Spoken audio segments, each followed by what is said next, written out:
Hi, I'm Heather Doyle Fraser. I am a life coach and creative development editor and publisher. I'm here today with Danielle Barid and also Bo Arnold, author of the forthcoming book, Mood, Food, and Gratitude, and also a weekly columnist for Viva Glam magazine for their Great Minds column. So, hi, Bo. Hi, Heather. Hi, Danielle. How are you? Great. Thanks for having me today. I really appreciate that. Absolutely.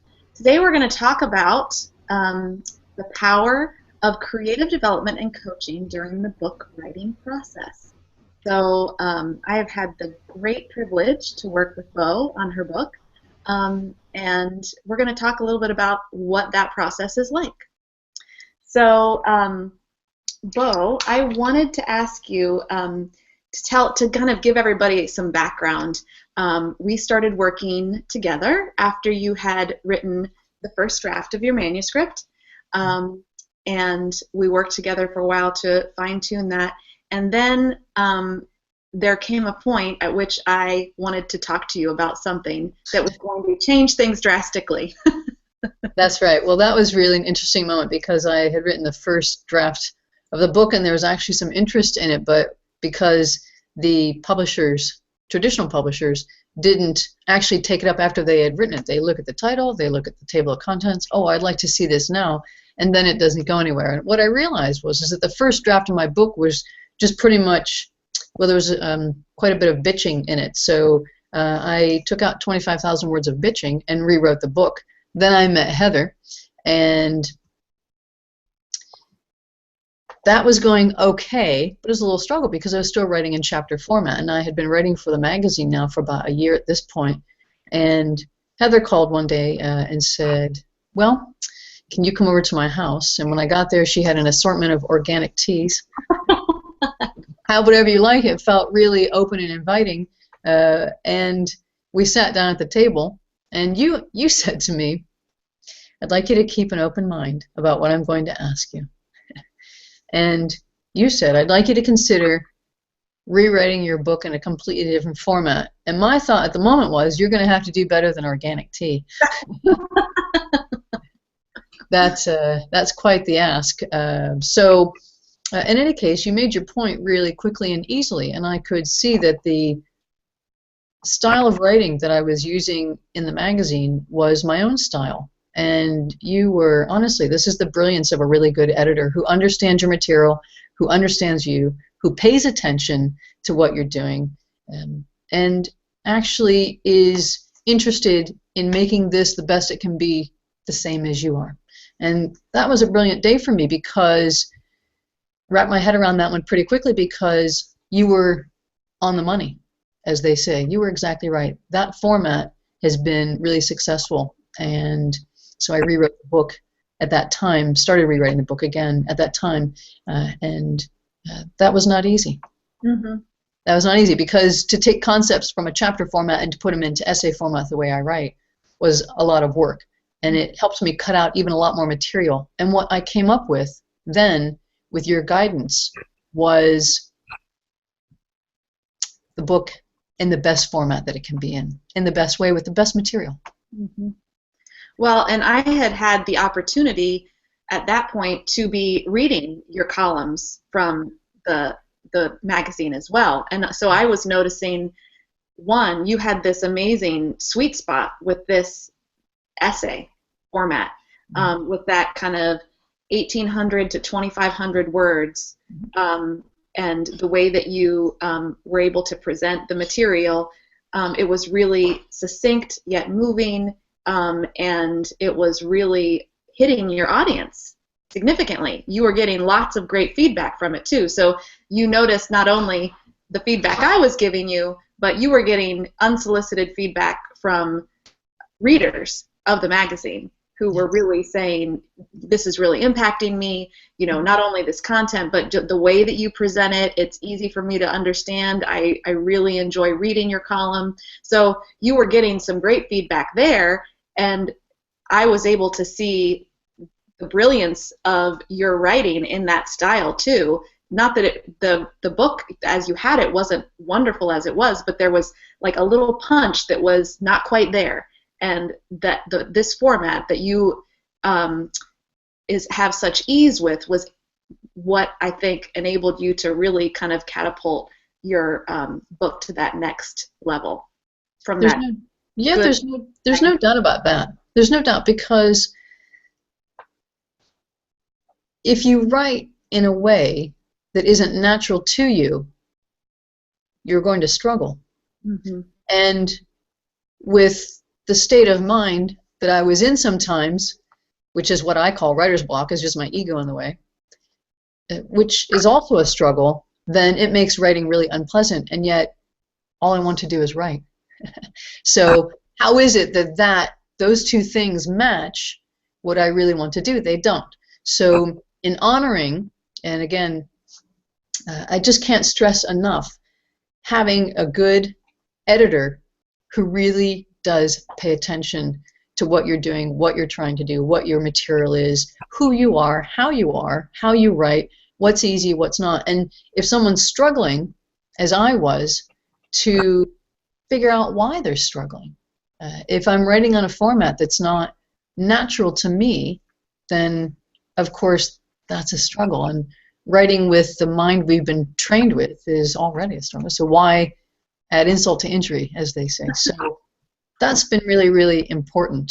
And I just can't tell people enough to find the right editor.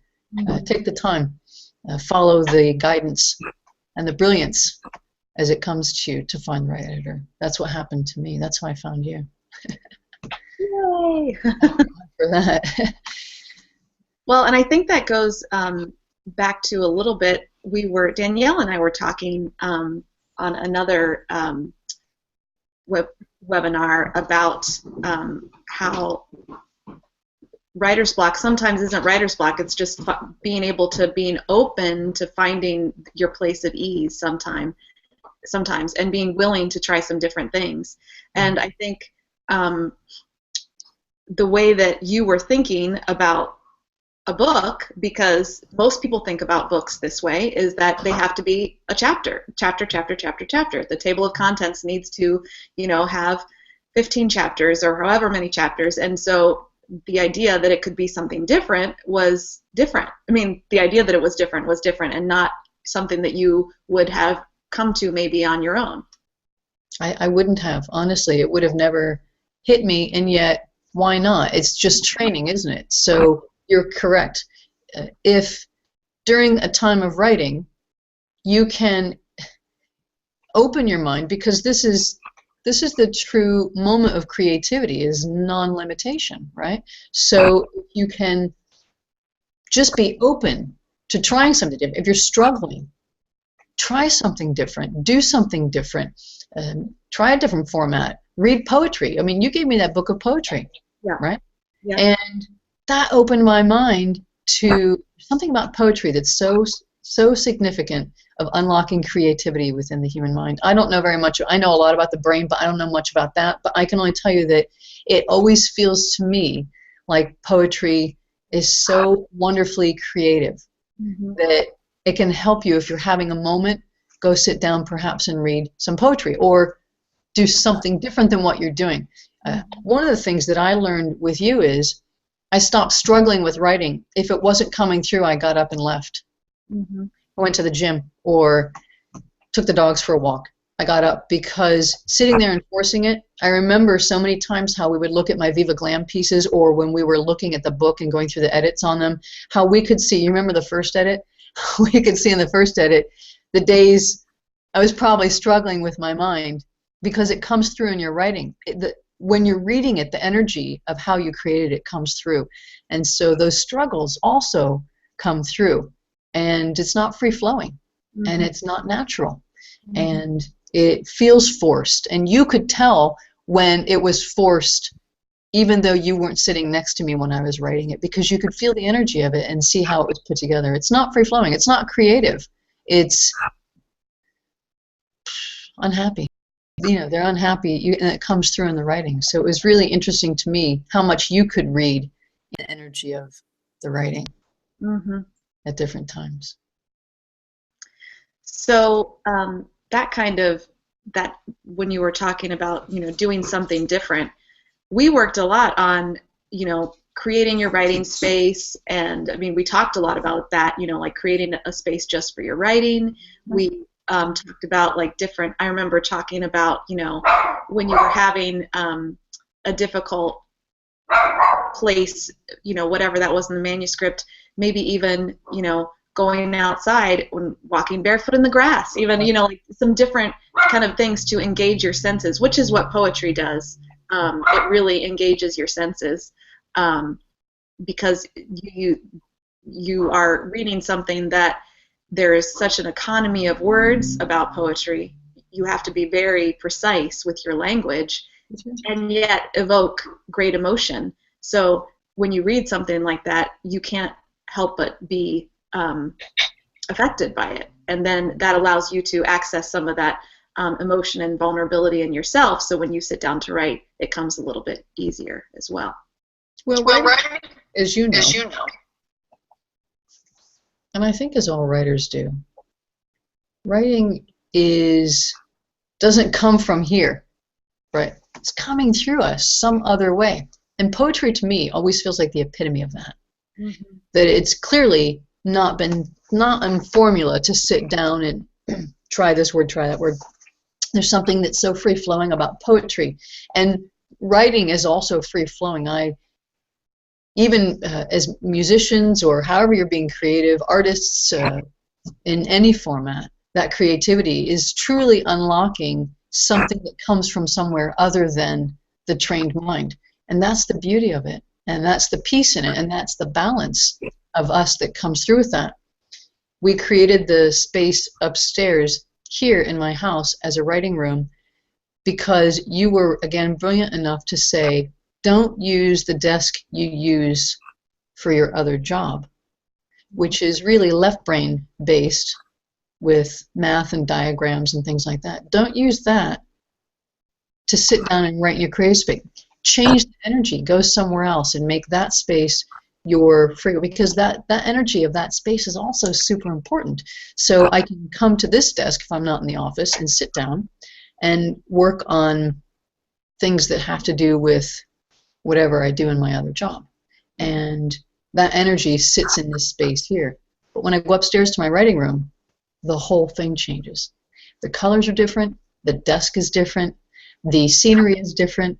It's absolutely amazing. And it just feels like I'm at home in that space for my writing. And I think that's really key too, to not force things, to honor the changes in energy that are needed for the creativity that's coming through.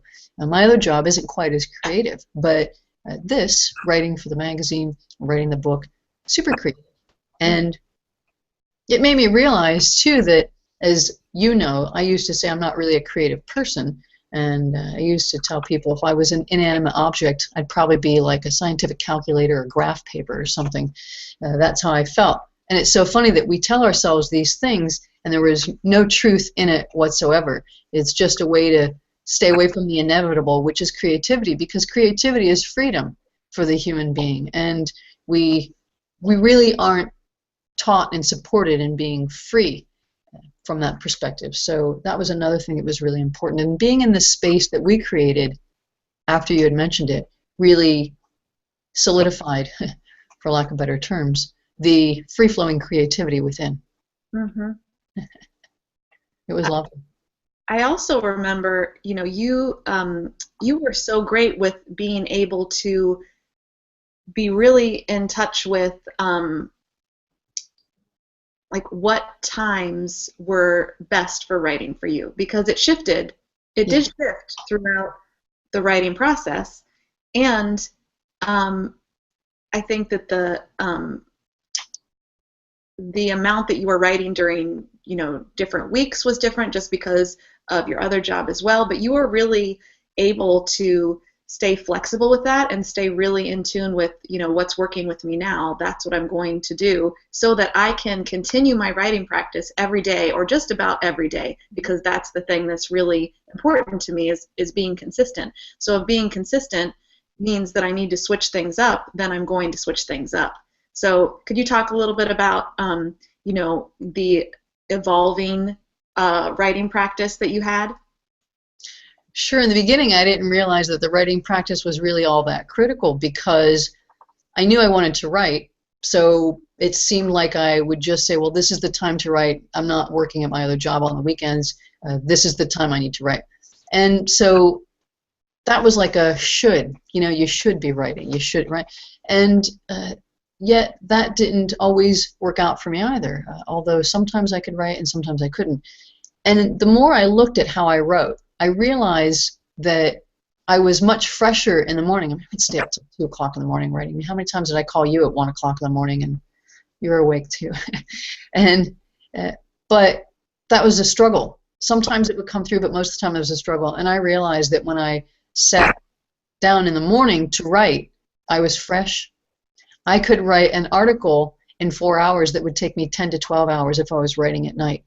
And I learned for myself what works for me. Working another job and also trying to write is a difficult balance. But when you figure out when you can write, then I was getting up in the morning and writing and then working at my other job in the afternoon. And it worked out a lot better for me. I had a little bit more flexibility to do that.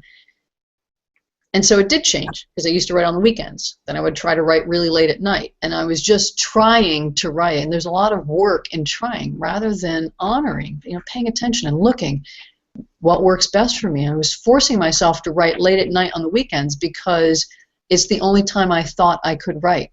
But when I realized I could get up earlier in the morning and write in 2 hours and get more done than I could in 4 hours or 5 hours at night, it just made a lot more sense. And then I actually wanted to get up and write because it wasn't hard anymore. It wasn't difficult. So I think it is really important to be flexible about writing. The other part of that is to form a habit of writing something every day, even if it's 15 or 20 minutes. And that was extremely helpful, because then I just started writing whenever I had a chance.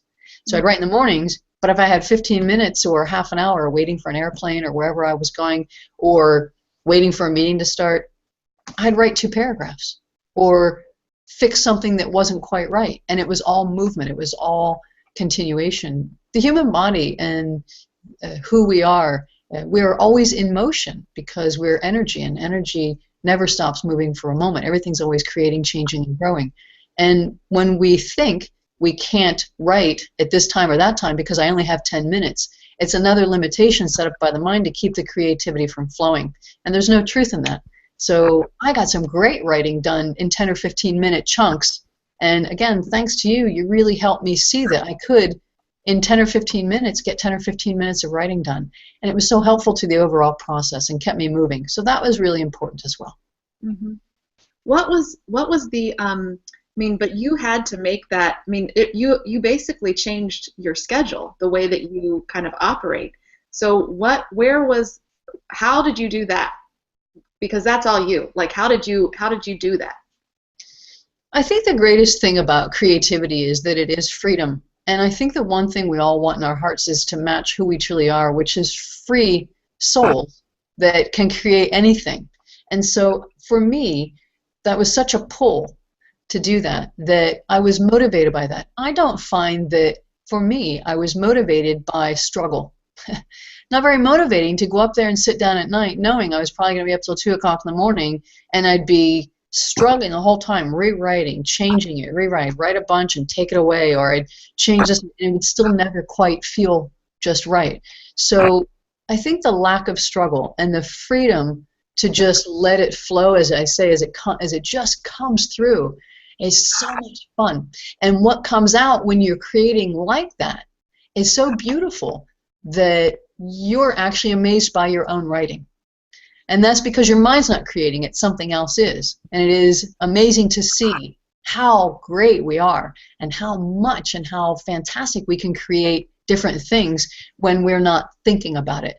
So that was a massive amount of motivation, because it is not motivating to struggle. It is not motivating to think and think and think. It's just not motivating anymore to write in that fashion. And Bo, kind of in making that schedule adjustment, I heard you say that you kind of shifted to working your primary job and in the afternoon. Did you have to kind of get other people in your life on board with this schedule shift, or did you run into any? I'm just curious about those challenges around that. I think it's a really good question. It is challenging because other people don't know what you know about your soul journey or your interest or what you're working on internally that makes your heart sing or whatever. So when they're looking from their perspective back at you, they can sometimes be unsupportive because it's not a job that pays, or writers don't make much money, or there are all kinds of excuses, whatever they're thinking. And so it's difficult. I think having been in a relationship the entire time when I started writing, I haven't always had a partner who was super supportive of the writing from a mind standpoint. The heart always supports, but the mind just doesn't really support it. But my own mind wasn't supporting my writing. So they're no different than we are. And I think that the same as if I know in my heart I want to write, no matter what my own mind says, I just need to keep writing. And so that's the same to me as no matter what other people say in their minds about my things, I know I need to keep writing. And I was willing to give up relationships in order to continue to write. So I think that if it's something that you want to do, any limitations, whether it comes from other people or yourself, you really need to deal with and move through those things and follow your heart, not your mind or not their mind. So that becomes really important, because I find that other people's minds are the same as our minds. I don't find that there's any separation. The mind is the mind. There's one mind and we all have a part of it, as there's one heart and we are all that. So yes, it's a challenge when other people in your life don't see what you see in the way you see it, but stay true to yourself, because true love always comes through. And whether they support you or not is not important. It's, do you support you? That's the key. Do you support what you're doing? And that becomes really important. And you just have to keep going. You do have to keep going, because other people want to try to control what you're doing, but you're never going to be happy if you're trying to make someone else happy. So make your soul happy. Make your own heart happy. Don't make your mind happy or their mind happy. It's not possible to make the mind happy, so don't even try. And not worth it. Just not worth it. Yeah. And, I think you touched on something really important about how, even our own mind will start to get in the way and try to talk us out of, what our heart truly wants, and, our heart's desire to bring that creativity forward. Did kind of quieting that monkey mind, did it get easier over time, or are there any tricks that you sort of found along the way, or, is it just always just kind of that constant vigilance to keep moving forward? In the beginning it feels like, that's a really good question too, because in the beginning it feels like you have to quiet your mind, right? And that's really difficult for people because the thoughts come, don't they? Mm-hmm. Even when you're trying not to have thoughts, they're still coming through. So the key to me is let them come. Let them come, big deal. But what do I do about them? That's the question. Am I going to engage them and feel them and act like they're true and act like they're real and get involved and feel bad? Am I going to do that? Or am I going to let them come? I'm not going to ignore them. I'm not going to make them the enemy. I'm not going to feel bad about them, right? They're going to come. But what am I going to do with that? I have to have the awareness that they're just thoughts. I have to have some space between them to realize they're trained thoughts. They're the ones that have been telling me, don't do something that I truly want to do. So how can I listen to something that's not true? Right? It's not true that I'm no one's going to listen, or I'll never get it right, or whatever your mind tells you. I can't do it, everyone else can, everyone but me, right? All these things that mind says. But that's just training, and it's repetitive training, because those things that it says will be applied to any part of your life. Well, it can't possibly be true that that's so. If you start looking at it, you realize that's just the mind's idea of me, but it's not the truth about me. I can let them come up and just do nothing about them. I'm not going to do anything about it. Now I don't have to try to have no thoughts, which is really, really hard, and I don't have to try to turn them into positive thinking when deep down I still think I'm a loser, right? I don't have to play that game. So I don't have to do all this work. All I have to do is no longer follow those thoughts. I just don't have to follow them. And the great thing about the mind is because of neuroplasticity and just the way neurons that, as they say, neurons that wire together, also neurons that don't fire together anymore will dissolve. So thought processes, or a single thought that creates other thoughts of I can't, and no, never me, right? All of that, if you stop paying attention to it, right? You don't fight it. You don't say, oh, I have to stop thinking that. I have to stop. If you just let it come through, you're a loser. You know what? So what?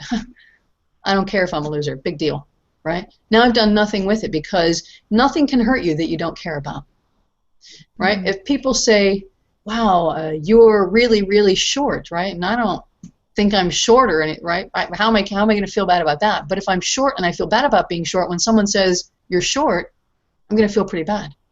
So if I don't care what my mind says, nothing happens. And eventually, those thought processes, that neural net, begins to dissolve. And I no longer go there as an automatic response to anything I want to do that my mind wants to tell me you can't. So that's how it happened. I just stopped listening to them because I could see the pain that they were providing, and I could see that they never matched what I truly wanted in my heart. Mm-hmm. And so to kind of stop feeding Yes. those thoughts with your emotions to give them more energy, more fire, and to kind of spiral out of control, you just notice them, kind of acknowledge it, and then let it just keep floating right on by. Let them go, because you are going to feel emotions from it because chemicals are being released because of thoughts you're having. There's no doubt. And so you might feel uneasy. Sometimes I would call Heather and I would just say, I just feel so sick right now. Sometimes, and remember that half the time I couldn't breathe. Mine seemed to make me short of breath, where I would have a day or two where I actually couldn't take a full breath. It was squeezing the life out of me, so to speak. So if I feel the emotional side and I don't also buy into that, knowing that they're coming from the thoughts that are telling me things that are not true, I don't listen to the thoughts, and I am still sort of, as they say, be still through the physical effects of my thoughts, subconscious or conscious, and I just sit through it, knowing deep down there is really nothing wrong. I don't even have to react to the physical side. I can just take a deep breath, or as deep as I can on those days, and realize it's going to pass. It is okay. I don't have to do anything to it. I don't have to fight with it. I don't have to defend it. I don't have to try to figure out what's wrong. I don't have to get on the internet and research shortness of breath. I don't have to do any of that, right? Because there's nothing wrong. They're just thought processes that have nothing to do with me, that have been trained into me, that I don't have to pay attention to anymore. And it does pass. It does change. It does shift. Now, I don't even go there. It's not just they become non-issues. I love that, and I think that you're so spot on too. Like with acknowledging that there's an emotional response, there may even be a physical response, and feeling that shortness of breath. And I know for me personally, it's really easy to kind of start to spiral down that rabbit hole, and so just here to know that you can just acknowledge that, yes, I'm feeling this, yes, I'm having these symptoms, but they don't mean anything and they will pass, and that muscle gets strengthened over time and it will get easier. And there's no doubt that the human body is so amazing. You know, I always say the mind, the ego or the mind or whatever you want to call it, the false self, it doesn't matter what you call it. It's just a frequency. It's nothing. It's not a person or whatever. It's not a monster. It's nothing. It's just nothing. It's just a frequency. But if we have to name it, and you say that, I say, what does the ego actually run in your body, right? What is it responsible for in your body? Does your ego make you walk? Is it responsible for walking? Right? And I can say, no, it's not responsible for walking. Is it responsible for digestion? No, my ego is not responsible for digestion either, right? So if the ego has no control over the body, then don't listen to it when it says it does. Don't listen to it. Chemicals are being released, they're being released, but it's the intelligence of the human body that is really running things. And that intelligence goes well beyond the thought processes, which are highly limiting of the human mind, of the ego or the false self. It knows nothing. I mean, how can an entity that knows nothing know anything? It doesn't know anything. It just doesn't. These things seem ridiculous to say, but they're super simple. So there's nothing to react to. The mind will tell you everything needs to be reacted to, right? But its reaction serves only one purpose, and that's to continue to react. So it kicks off that cycle. Involved in that, right? It's like, as they say, hamster wheel of life, or getting into the cycle. It's the closed loop tape that keeps playing. And so the reaction is the fuel that keeps it going. You don't have to do that. You don't have to react. You don't have to. It might seem hard not to because it's just training to do so, but you do not have to. There's not a law. I have to react to what my mind is telling me, to my thoughts. There's no law that says I have to react to my thoughts. And so there's an option to not do that. And you don't even really have to do much more than just practice letting it say things and then just not caring. I don't care. I don't care. My mom would constantly tell me I was a loser. I would never get it right. No one would be interested, right? And when I didn't care if people were interested, I didn't care if I was a loser. I didn't care if it was. I am free to write now, and easily within a week, we get 200 to 250,000 hits on an article. So, what does my mind know? Nothing. Nothing. It pretends it knows everything, but it knows nothing.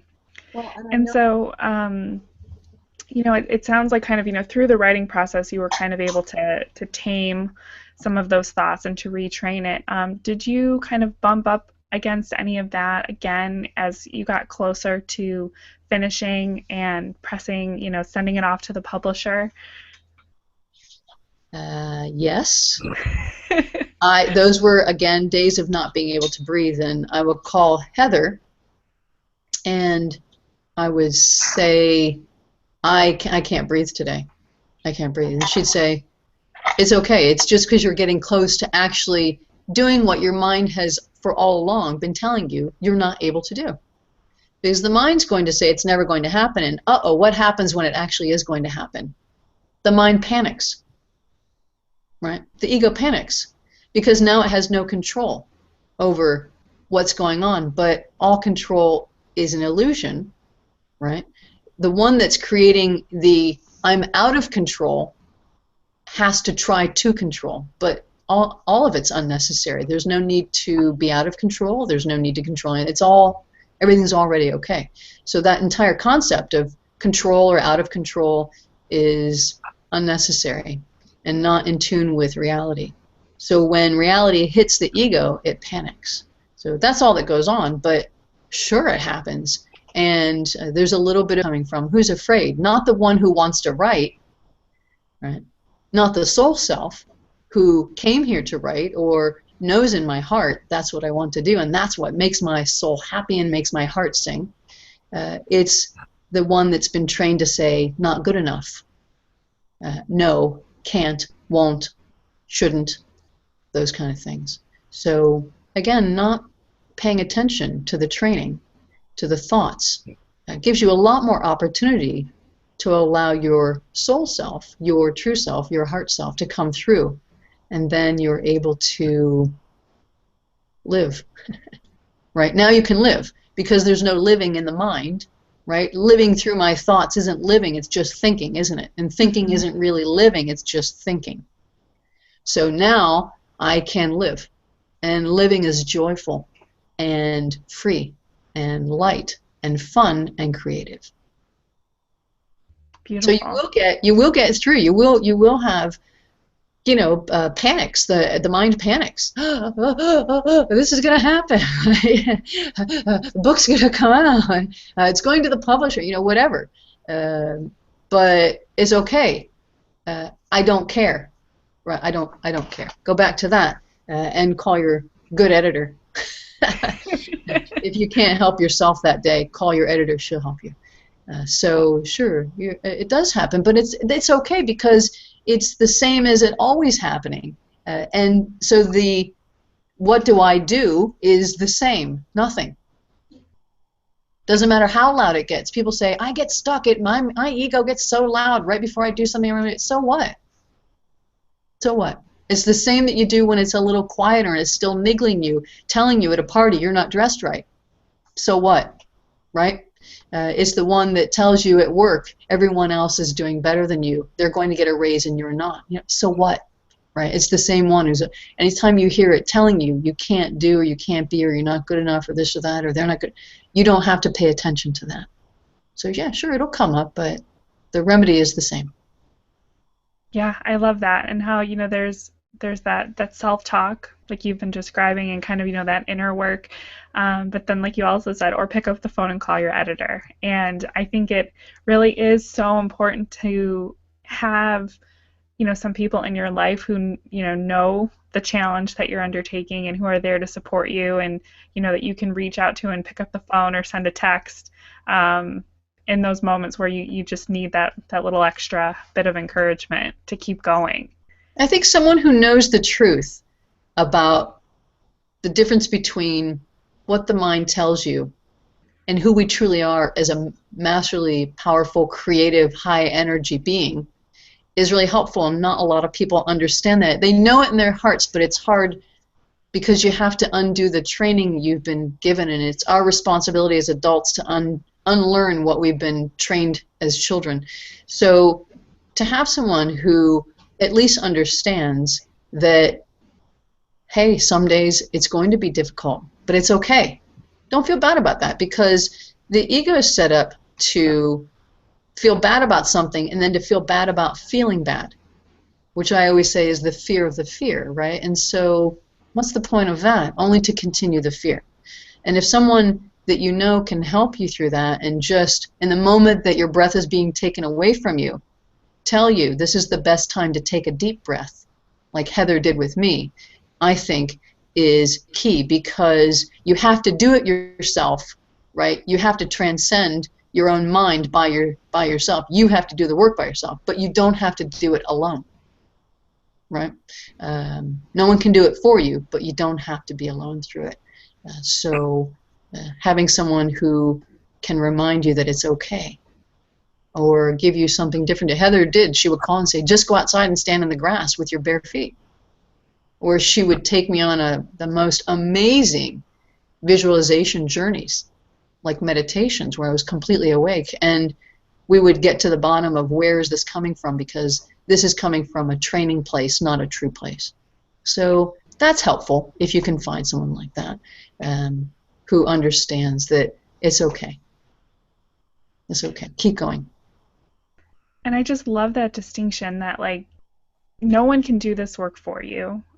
Even if someone tells you a million times whatever that thought is that you're kind of trying to retrain, you have to do that work yourself. But like you said, you don't have to necessarily knuckle through that process alone. Right. And so having that support can just be another tool in your toolkit, right. As you're going forward on this creative endeavor. Yes. I love that.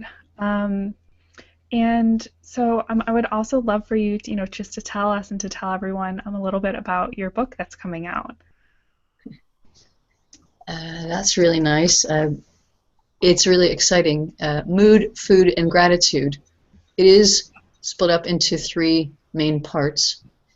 And mood obviously deals with the mind, the emotions, the things that we think and then feel. And it really goes into the second section, which is food, and that's any food we might think of. So not just the food you eat, but because everything's energy, then even the food you eat is energy based on how you're thinking, because that's a frequency. And like energy attracts like energy. So if I'm feeling bad about myself, it sounds like a really good day to go get a bunch of donuts, right? Or not eat that day because I'm feeling bad about myself. So I'm going to starve myself, sort of like a punishment issue, right? So the frequencies match what we're eating, but the frequency is also what we read, what we watch on TV, what we talk about, not just what we think about. So the frequency, the food is the food of life. What are we feeding ourselves in all ways? And gratitude is the last part, which is everything to do with love. And gratitude is a great antidote to feeling bad about a lot of things. So the 3 parts are set up that way. The book is really about the fact that we have been trained to think in a way that is completely out of alignment with who we truly are. And that training causes all of the suffering that we experience in our life, whether that's emotional or mental or physical, and it shows up in our relationships, our work life, our relationship to ourself. It shows up everywhere. And the beauty is that it is so repetitive, and it is so loud, and it is always a lie. It's never the truth. And when you learn the patterns of it, you can see that it never matches who you really are deep down. It doesn't really match who you want to be. So through contrast, being the greatest teacher, as someone I love dearly was brilliant enough to say, what better way to see who we are than to show us who we're not? Right. So through the madness of the trained mind, the trained thinking, and the patterns of suffering and feeling bad and feeling low and hating myself and being unhappy, I can look at those and see the patterns of those, what they sound like, what they look like, how they treat myself, how they treat other people, how they think about the world, and use that to then uncover the truth beneath, which is who I truly am deep down, which is nothing but love, nothing but peace, nothing but joy, nothing but healthy, right? And we don't have to learn to be that. That's who we are. You can't not be who you are, who you have always been. It's always in there. So once you stop listening to the training, they say the new you, but the real you is right there, always there. And it's so easy.